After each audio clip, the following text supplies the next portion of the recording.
അപ്പോൾ നമസ്കാരം. ഇത് നമ്മുടെ സോക്ക സഫാരിയുടെ രണ്ടാമത്തെ വീഡിയോ ആണ്. ഒന്നാമത്തെ വീഡിയോ എന്ന് പറയുന്നത് ഒഫീഷ്യൽ അനൗൺസ്മെൻ്റ് ആണ്. രണ്ടാമത്തെ വീഡിയോ സോക്ക സഫാരി എന്ന് പറയുന്നത് ആദ്യം പറയാവുന്നൂടെ, ഞങ്ങൾ 4 മാസത്തേക്ക് ഓൾ ഇന്ത്യ ട്രിപ്പ് പോകുന്നുണ്ട്. അത് ഈ പറയുന്ന നമ്മളെ എന്താ പറയുക, ട്രൈബൽ ബെൽറ്റുകളിലാണ് മെയിനായിട്ട് നമ്മൾ കോൺസെൻട്രേറ്റ് ചെയ്തിട്ടുള്ളത്. നമ്മൾ ട്രൈബൽ അക്കാദമിയുടെ ഭാഗമായിട്ട് ലൊക്കേഷൻ ഹണ്ട് ചെയ്യുക എന്നുള്ളതാണ് ഞങ്ങളെ മെയിൻ എയിമായിട്ട് നമ്മൾ കാണുന്നത്. അപ്പോൾ അതിൻ്റെ ഭാഗമായിട്ട് 4 മാസത്തെ യാത്ര. അപ്പം യാത്ര എന്ന് പറയുമ്പോൾ നിങ്ങൾക്ക് എല്ലാവർക്കും അറിയാം എന്താണ് യാത്രയ്ക്ക് ഏറ്റവും ഇമ്പോർട്ടൻ്റ് എന്നുള്ളത്. വണ്ടിയാണ് യാത്രയ്ക്ക് ഏറ്റവും ഇമ്പോർട്ടൻ്റ്. വണ്ടീനെ കുറിച്ച് പറയുമ്പോൾ നമുക്ക് ആദ്യം തന്നെ നമ്മുടെ മൈൻഡിലുണ്ടായിരുന്നത് മഹീന്ദ്രയുടെ താറായിരുന്നു. ഞാനൊരു റിനോ ആണ് പോകാൻ പ്ലാൻ ചെയ്തിട്ടുണ്ടായിരുന്നത്.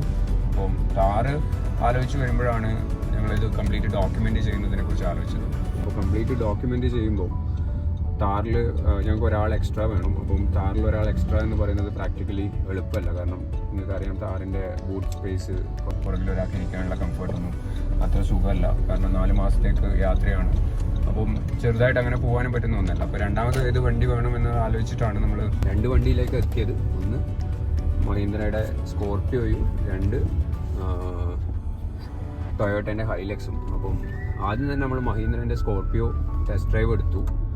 ടെസ്റ്റ് ഡ്രൈവ് എടുക്കുന്നതിന് മുന്നേ നമുക്ക് ഉണ്ടായിരുന്ന ആഗ്രഹങ്ങൾ എന്ന് പറയുന്നത് കംഫേർട്ടായിരിക്കണം. കുറച്ച് അതായത് ഈ പറയുന്ന 3 ആൾക്ക് പോകാനുള്ള 4 മാസം യാത്ര ആയതുകൊണ്ടുള്ള കംഫേർട്ട് ഉണ്ടാവണം. പിന്നെ കുറച്ച് മൈലേജ് ഉണ്ടാവണം. പിന്നെ ഏറ്റവും ഇമ്പോർട്ടൻ്റ് ആയിട്ട് ഞങ്ങൾ ഏറ്റവും കൂടുതൽ ഗൂഗിൾ മാപ്പ് ആയിരിക്കും യൂസ് ചെയ്യുക. അപ്പോൾ അതിൻ്റെ അനുഭവം ഒരിക്കലുണ്ട് ഓൾ ഇന്ത്യ ട്രിപ്പ് പോകുമ്പോൾ. കാരണം കഴിഞ്ഞ പ്രാവശ്യം ഓൾ ഇന്ത്യ ട്രിപ്പ് പോയപ്പോൾ ഗൂഗിൾ മാപ്പ് എന്നെ പുഴയിലൂടെയൊക്കെ കൊണ്ടുപോയിട്ടുണ്ട്. അന്ന് ഈ പറയുന്ന 4x4 ഉള്ളത് കൊണ്ട് മാത്രമാണ് ഞാൻ ആ പറയുന്ന റോഡുകളിലൊക്കെ കയറി പോയത്. അന്ന് ഞാൻ ഉപയോഗിച്ചിട്ടുണ്ടായിരുന്ന മഹീന്ദ്ര താറാണ്. അന്ന് ഞാൻ ഒറ്റക്കായിരുന്നു.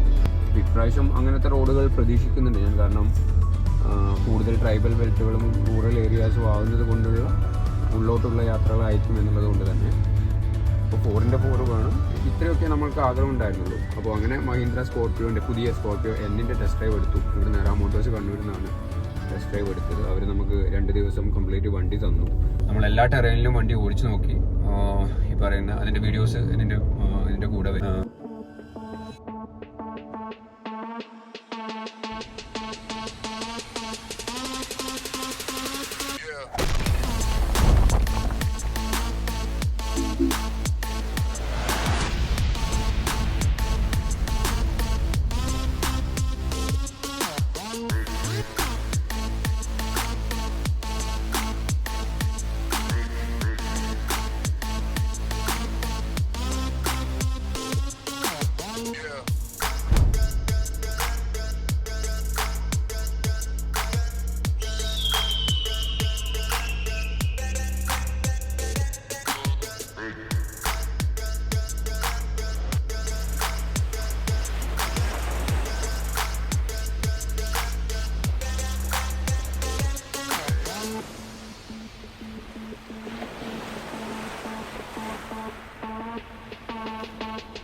അതിൽ നിന്ന് നമുക്ക് രണ്ടാമത്തെ ഒരു വണ്ടീനെ കുറിച്ച് പിന്നെ ആലോചിക്കേണ്ടി വന്നില്ല. ടൊയോട്ട നമ്മൾ നോക്കിയിട്ടില്ല. അപ്പം ഇതിൻ്റെ ഗുണം എന്ന് പറയുന്നത് നമുക്ക് വേണ്ടുന്ന സാധനങ്ങളൊക്കെ ഉണ്ട്. ഇത് 7 സീറ്ററാണ്. പഴയ സ്കോർപിയോനെ വെച്ച് നോക്കുമ്പോൾ ബോഡി റോളും സാധനങ്ങളൊക്കെ കുറവാണെന്നല്ല, തീരെ ഇല്ല എന്ന് തന്നെ വേണമെങ്കിൽ പറയാം. പിന്നെ കംഫേർട്ടിൻ്റെ കാര്യത്തിലും വണ്ടി ഓടിക്കാനും നല്ല സുഖമാണ്. സൈഡിലിരിക്കാൻ സീറ്റിംഗ് കുഷ്യൻസൊക്കെ നല്ലതാണ്. ഭയങ്കര കംഫേർട്ടാണ് ആ വണ്ടി. മൈലേജും അത്യാവശ്യത്തിന് മൈലേജ് ഉണ്ട്. പിന്നെ അതിൻ്റെ ഈ പറയുന്ന എന്താ പറയുക, ഗ്രൗണ്ട് ക്ലിയറൻസ് കൂടുതലാണ്. പിന്നെ ഓഫ് റോഡ് എല്ലാ സ്ഥലത്തും ഇപ്പോൾ താറ് കയറി പോകുന്ന പോലെ തന്നെ എല്ലാ സ്ഥലങ്ങളിലും ഈ വണ്ടിയും കയറി പോകുന്നുണ്ട്. നമ്മളത് കയറ്റി നോക്കിയതിന് ശേഷമാണ് ഈ പറയുന്നത്. നിങ്ങൾ ഈ പറയുന്ന വീഡിയോകളിൽ ആ സാധനങ്ങൾ കണ്ടിട്ടുണ്ടാവുമെന്ന് ഞാൻ വിചാരിക്കുന്നത്. അപ്പോൾ അങ്ങനെ മഹീന്ദ്ര സ്കോർപിയോ നമ്മൾ ബുക്ക് ചെയ്തിട്ട് നമുക്ക് 2 ദിവസത്തിനുള്ളിൽ തന്നെ വണ്ടി ഡെലിവറി ആയി. അതും അവിടെ നിന്ന് തന്നെ കണ്ണൂർ ഏറാം മോട്ടോഴ്സ് തന്നെ അതും എടുത്തു. അതിനുശേഷം വണ്ടി എടുത്തതിന് ശേഷം നമ്മൾ വണ്ടി നേരെ കൊടുത്തത് നമ്മളെ താഴെ ചൊവ്വയുള്ള എൻ്റെ ഫ്രണ്ടിൻ്റെ ഷോപ്പായ ദ കാർ കമ്പനിയിലും DA കസ്റ്റംസിൻ്റെയും കയ്യിലേക്കാണ്. എന്താണെന്ന് വെച്ചാൽ ഈ വണ്ടി നമ്മൾ കുറച്ച് യാത്രയുമായി ബന്ധപ്പെട്ട സ്റ്റിക്കറിങ് വർക്കുകൾ ഉണ്ടായിരുന്നു. അധികം മോഡിഫിക്കേഷൻ ഒന്നുമില്ല. 7 സീറ്റർ വണ്ടീൻ്റെ പുറകിലെ 3 സീറ്റ് നമ്മൾ എടുത്തു മാറ്റും. അതിൻ്റെ കാര്യം എന്ന് പറയുന്നത് ലഗേജ് സ്പേസ് കൂട്ടാൻ വേണ്ടിയിട്ടാണ്. കാരണം 3 ആളേ ഉള്ളൂ. ഇടയ്ക്ക് ആരെങ്കിലുമൊക്കെ വന്ന് ചേരുന്നതല്ലാതെ അതിൽ കൂടുതൽ ആൾക്കാരില്ല. അപ്പോൾ അതിൻ്റെ പുറകിലെ സീറ്റ് എടുത്ത് മാറ്റും. അതിൻ്റെ കൂടെ യാത്രയുമായി ബന്ധപ്പെട്ടിട്ടുള്ള രീതിയിലുള്ള സ്റ്റിക്കറിങ്, അതിൻ്റെ ഡിസൈൻ ഉണ്ടാക്കി കൊടുത്തിട്ടുണ്ടായിരുന്നു. അതടിക്കണം. അതിന് വേണ്ടിയിട്ടാണ് വണ്ടി നമ്മൾ അവിടെ കൊടുത്തത്. അപ്പോൾ ഇന്ന് നമ്മൾ പോകുന്നത് ആ വണ്ടി എടുക്കാൻ വേണ്ടിയിട്ടാണ്. ഞങ്ങൾ ഈ പറയുന്ന ഡിസൈൻ ചെയ്ത് കൊടുത്തു എന്നല്ലാതെ അതിന് സ്റ്റിക്കറിങ്ങുമായിട്ട് എങ്ങനെയുണ്ട് എന്നുള്ളത് എനിക്കറിയില്ല. അവർ എന്താ പറയുക, ഓവർനൈറ്റ് വർക്ക് ചെയ്തിട്ടാണ് ആ പരിപാടി തീർത്തത്. കാരണം അവരെ നോർമൽ വർക്കുകളുണ്ട്, പോളിഷിങ്ങും കാര്യങ്ങളൊക്കെ ആയിട്ടുള്ള വർക്കുകൾ അവിടെ നടക്കുന്നുണ്ട്. അപ്പോൾ അതിൻ്റെ ഇടയിലാണ് അവർ ഈ പരിപാടി എന്താ പറയുക അത്രയും പെട്ടെന്ന് തീർത്തത്. നമ്മളിപ്പോൾ ആ വണ്ടി എടുക്കാൻ വേണ്ടിയിട്ടാണ് പോകുന്നത്. പോയിട്ട് നമുക്ക് സ്റ്റിക്കറിങ്ങിൻ്റെ കണ്ടതിന് ശേഷം നമുക്ക് ആ സ്റ്റിക്കറിങ്ങിൻ്റെ എന്തൊക്കെയാണ് സ്റ്റിക്കറിങ്, ഇതൊക്കെ എന്താണ് മീനിങ് അല്ലെങ്കിൽ എന്താണ് ഇതിൻ്റെ അർത്ഥം എന്നുള്ളതൊക്കെ നമുക്ക് അവിടെ പോയിട്ട് സ്റ്റിക്കറിങ് കണ്ടതിന് ശേഷം നോക്കാം നമുക്ക്. അപ്പോൾ നേരെ നമുക്ക് താഴെ ചൊവ്വത്തെ കാർ കമ്പനിയിലേക്ക് പോകും.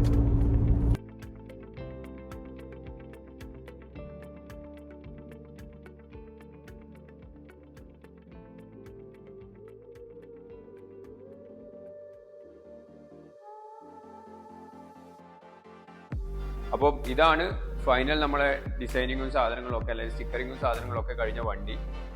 പുതിയ സ്കോർപ്പിയോ ആണ്. സ്കോർപ്പിയോ നേരെ എന്താ പറയുക ഒരു ഷോറൂമിൽ നിന്ന് നേരെ കൊണ്ടു കൊടുത്തത് ഈ കുട്ടികളുടെ കയ്യിലേക്കാണ്. അപ്പോൾ കുട്ടികൾ അതിൻ്റെ ഡിസൈനിങ്ങും സാധനങ്ങളൊക്കെ ചെയ്തിട്ട് ഇവിടെ വെച്ചിട്ടുണ്ട്. നിങ്ങൾക്ക് വണ്ടി കാണാം, കംപ്ലീറ്റ് ആയിട്ട് കാണാം.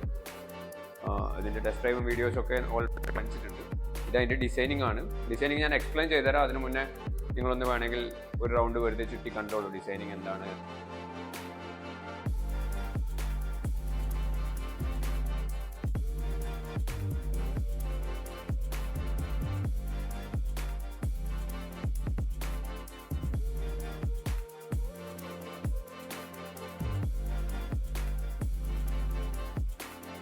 ഇത് ആഷിർ, ഇവൻ്റെ കമ്പനിയാണ് ഈ പറയുന്ന ദ കാർ കമ്പനി എന്ന് പറയുന്നത്. ഇനി വീഡിയോ എടുക്കുന്നതാണ് DIന്റെ മുതലാളി. അവർ രണ്ടാളും കൂടിയിട്ടാണ് ഈ രണ്ടാളല്ല, സഹായിക്കാൻ ഇഷ്ടംപോലെ ആളുണ്ട്. പക്ഷേ മെയിനായിട്ട് എന്താ പറയുക അവരാണ് ഇത് ചെയ്തത്. അപ്പം ഞാൻ ഇതിൻ്റെ ബേസിക് സാധനങ്ങളൊന്ന് എക്സ്പ്ലെയിൻ ചെയ്ത് തരാം. എല്ലാം എനിക്ക് കൃത്യമായി പറയാനാവുമെന്ന് അറിയില്ല, കാരണം ഈ പറയുന്ന സ്ഥലങ്ങളൊക്കെ ഓർമ്മിക്കാനുള്ളതാണ്. ചുരുക്കി ഞാൻ പറഞ്ഞുതരാം.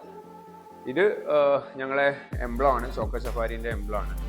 എക്സ്പ്ലോറിങ് ഇന്ത്യാസ് ഫുട്ബോൾ ഹേർട്ട്ലാൻഡ് എന്നുള്ളതാണ് നമ്മളെ ഒരു ഇതിൻ്റെ ഒരു ടാർഗറ്റ് എന്ന് പറയുന്നത്. ഇവിടെ കൊടുത്തിട്ടുണ്ട്. ഇതാണ് ഞങ്ങളെ ഒരു motto, goals beyond the game. എല്ലാവർക്കും അല്ലെങ്കിൽ എല്ലാവരെയും ഇതുമായി ബന്ധപ്പെടുത്തുക എന്നുള്ളതാണ് ഞങ്ങളെ ടാർഗറ്റ്. ഇത് ഇന്ത്യയിലെ പല മോണുമെൻറ്റ്സ് ആണ്. അതിൽ താജ്മഹൽ ഉണ്ട്, ഇന്ത്യ എന്താ പറയുക റെഡ് ഫോർട്ട് ഉണ്ട്, മധുരയിലെ മീനാക്ഷി ടെമ്പിൾ ഉണ്ട്, അങ്ങനെ എല്ലാം ഉണ്ട്. പിന്നെ ഇങ്ങോട്ടേക്ക് വരുമ്പോൾ ഇത് നമ്മളെ വേഴാമ്പലാണ്, നമ്മളെ സ്റ്റേറ്റ് ബേർഡ് ആയിട്ട് വരും. മലയാളിയാണ്, അപ്പം അത് നമുക്ക് വിടാൻ പാടില്ലല്ലോ. അപ്പോൾ ഇങ്ങോട്ടേക്ക് വരുമ്പോൾ മയിലാണ്, നമ്മളെ നാഷണൽ ബേർഡായിട്ട് വരും. അത് 2. ഇനി പറയാനാണെങ്കിൽ ഇത് നോർമൽ യാത്രക്ക് പോകുന്ന ഒരുവിധം എല്ലാ വണ്ടികളിലും കാണുന്നതാണ് കോമ്പസ്. നമ്മളും അത് ഒഴിവാക്കിയില്ല, കോമ്പസ്. അത് കഴിഞ്ഞ് ഇത് നമ്മളെ നോർമൽ എംബ്ലം പ്ലസ്. ഇത് നമ്മളെ ഫൗണ്ടേഷൻ. ഇത് ഈ കമ്പനിയാണ് നമ്മളെ യാത്ര മൊത്തം പ്ലാൻ ചെയ്ത് തന്നിട്ടുള്ളത്, അല്ലെങ്കിൽ റൂട്ട് മാപ്പ് സാധനങ്ങൾ, ബുക്കിങ്ങുകൾ, സാധനങ്ങളൊക്കെ ചെയ്യുന്നത് കമ്പനിയാണ്. ഇത് കുട്ടികൾക്ക് വേണ്ടിയുള്ളത് ആയതുകൊണ്ട് നിർബന്ധമായാലും കുട്ടികളുടെ ചിത്രമാണ്. അങ്ങനെ കുട്ടികൾ ആണ് അതിൻ്റെ അകത്തുള്ളത്. കാരണം നമ്മൾ അവർക്ക് വേണ്ടിയിട്ടാണ് ഈ കാര്യങ്ങൾ ചെയ്യാൻ ശ്രമിക്കുന്നത്. നമ്മളൊക്കെ വയസ്സായി. ഇതിപ്പം റിനോ ഞങ്ങൾ ബാംഗ്ലൂർ ഉണ്ടാകുമ്പോൾ ഉള്ള ഒരു മാച്ചിൻ്റെ പിക്ചറാണ്. എന്താ പറയുക, ഇതിനെക്കുറിച്ച് പ്രത്യേകിച്ച് എന്താ പറയേണ്ടതെന്ന് എനിക്കറിയില്ല. ബാംഗ്ലൂർ FC കളിക്കുമ്പോണ്ടായിരുന്ന മാച്ചിൻ്റെ ഒരു പിക്ചറാണ്. അത് കഴിഞ്ഞ് പുറകിലേക്ക് വരുമ്പോൾ ഈ പറയുന്ന പോലെ സോക്കർ സഫാരിൻ്റെ എംബ്ലം ഉണ്ട്. പ്ലസ് ഇനി ഇവിടെ വരാൻ പോകുന്നത് മൊത്തം നമ്മളെ സ്പോൺസേഴ്സിൻ്റെ ലോഗോയും കാര്യങ്ങളുമാണ് ഈ ഭാഗത്ത് വരാൻ പോകുന്നത്. നിലവിലുള്ള ആൾക്കാർ ഇവിടെ ഉണ്ട്, അതല്ലാതെ ഇനി കുറേ സ്പോൺസേഴ്സ് വരാനുണ്ട്. അവരെ പിക്ചേഴ്സും സാധനങ്ങളൊക്കെ ഇവിടെ വരും. ഡെക്കാത്തലൻ നമുക്ക് ചെയ്തിട്ടുണ്ട്. സിസ്റ്റൈം ഹൗസ് നമുക്ക് ചെയ്തിട്ടുണ്ട്. ഇത് മമ്മൂക്കൻ്റെ കെയർ ആൻഡ് ഷെയർ ആണ്. അവരാണ് നമ്മളെ കാര്യങ്ങളൊക്കെ ഇത് ചെയ്തിട്ടുണ്ടായിരുന്നു. മമ്മൂക്കയായിരുന്നു നമുക്ക് അക്കാദമിയൊക്കെ ഇനാഗുറേറ്റ് ചെയ്ത് തന്നിട്ടുണ്ടായിരുന്നു. മമ്മൂക്ക തന്നെ ഫ്ലാഗ് ഓഫ് ചെയ്യുമെന്നാണ് ഞാൻ വിചാരിക്കുന്നത്. അത് കഴിഞ്ഞിട്ട് ഇങ്ങോട്ടേക്ക് വരുമ്പം നമ്മളെ എന്താ പറയുക, നമ്മളെ മെയിൻ ആൾക്കാർ NP പ്രതിഭാടനുണ്ട്, മുഹമ്മദ് റാഫി, അനസ് എടത്തൊടിക, ഇവരെല്ലാവരും ഉണ്ട്. ഇതിനെക്കുറിച്ചും ഞാൻ എന്താ പറയേണ്ടത് നിങ്ങൾക്ക് അറിയാം, ഞാൻ എക്സ്പ്ലെയിൻ ചെയ്യേണ്ട ആവശ്യമൊന്നും തോന്നില്ല. ഇവിടെ നമ്മളെ സോഷ്യൽ മീഡിയ കാര്യങ്ങളുണ്ടാവും. ഇത് കമ്പനിയുടെ ഇത് നമ്മളെ എന്താ പറയുക ട്രിപ്പ് പ്ലാൻ ചെയ്യുന്ന കമ്പനിയുടെ ഞങ്ങളുടെ ഫൗണ്ടേഷൻ. ഇത് അക്കാദമി. ഇത് കുറച്ചും കൂടി കളർഫുൾ ആക്കാൻ പറഞ്ഞിട്ടുണ്ട്, അപ്പോൾ അത് മാറ്റും. ഇനി ഇതിലേക്ക് വരുമ്പോൾ ഇത് നമ്മളെ സ്റ്റേറ്റ് ആനിമൽ, ഇത് നമ്മളെ നാഷണൽ ആനിമൽ. ഇത് രണ്ടും ഇതിലുണ്ട്. പ്ലസ് അതേ അപ്പുറത്തുണ്ടായിരുന്ന അതേ സാധനം നമ്മുടെ ലോഗോ പ്ലസ് കമ്പനികളുടെ ഡീറ്റെയിലുകൾ. അത് കഴിഞ്ഞ് ഇനി മുന്നോട്ടേക്ക് വരുമ്പോൾ, മുന്നോട്ടേക്കല്ല, ഇനിയാണ് ഈ പറയുന്ന ഒരു റൗണ്ട് കൂടി നമുക്ക് പോകണം ഈ പറയുന്ന സാധനങ്ങൾ കൂടുതലായിട്ട് എക്സ്പ്ലെയിൻ ചെയ്യാൻ. അതായത് ഈ കാണുന്ന ലൈൻസ് എന്ന് പറയുന്നത് റോഡ് മാപ്പാണ് ആക്ച്വലി. നമ്മൾ ഒരു റൗണ്ട് ട്രിപ്പിൻ്റെ കാണിക്കാൻ വേണ്ടിയിട്ടുള്ള റോഡ് മാപ്പാണ്. അതായത് ഇവിടെ നിന്ന് നമ്മൾ സ്റ്റാർട്ട് ചെയ്യും. ഇത് കഥകളിയാണ്, കൊച്ചിയെ കാണിക്കാൻ വേണ്ടിയിട്ടാണ് കഥകളി എന്ന് പറയുന്നത്. അവിടെ നിന്ന് പിന്നെ പോകുന്നത് മധുരൈ ഭാഗത്തേക്കാണ്.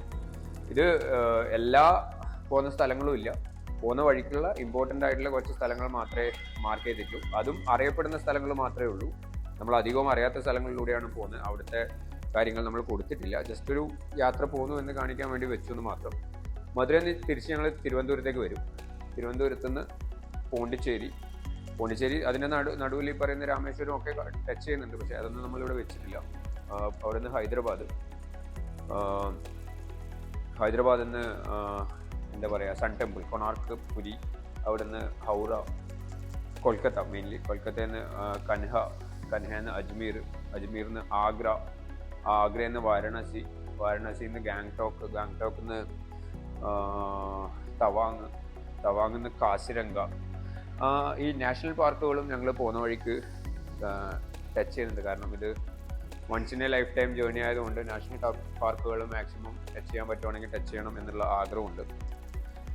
ഇത് എനിക്ക് തോന്നുന്നു കൊഹിമ, എന്താ പറയുക, കാസിരംഗ കഴിഞ്ഞിട്ട് അവിടുന്ന് പോകുന്നത് കൊഹിമയിലേക്കാണ്.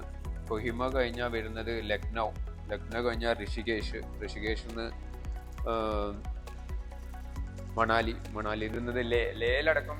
എനിക്ക് തോന്നുന്നു നമ്മൾ അവിടുത്തെ ഒരു സ്കൂള്, എൻ്റെ ഒരു ഫ്രണ്ട് അവിടെ പഠിപ്പിക്കുന്നുണ്ട്. അപ്പോൾ അവരുമായി ബന്ധപ്പെട്ടിട്ട് അവിടെ സ്കൂളിൽ കുട്ടികളെ കാണാനും അവരുമായിട്ട് സംസാരിക്കാനുള്ള കാര്യങ്ങൾ ഓൾറെഡി പറഞ്ഞു വെച്ചിട്ടുണ്ട്. അവിടുന്ന് പിന്നെ നമ്മൾ താഴോട്ടേക്ക് വന്ന് തുടങ്ങി. ലേന്ന് താഴോട്ടേക്ക് വരുമ്പോൾ ഇത് അമൃത്സറാണ്, ഗോൾഡൻ ടെമ്പിൾ സാധനങ്ങളാണ് ഇത്. അത് കഴിഞ്ഞ് അമൃത്സർ കഴിഞ്ഞാൽ പിന്നെ വരുന്നത് ജയ്പൂരാണ്. ഇത് ഹവാമഹലിൻ്റെ ചിത്രമാണ് ഇവിടെ കൊടുക്കുന്നത്.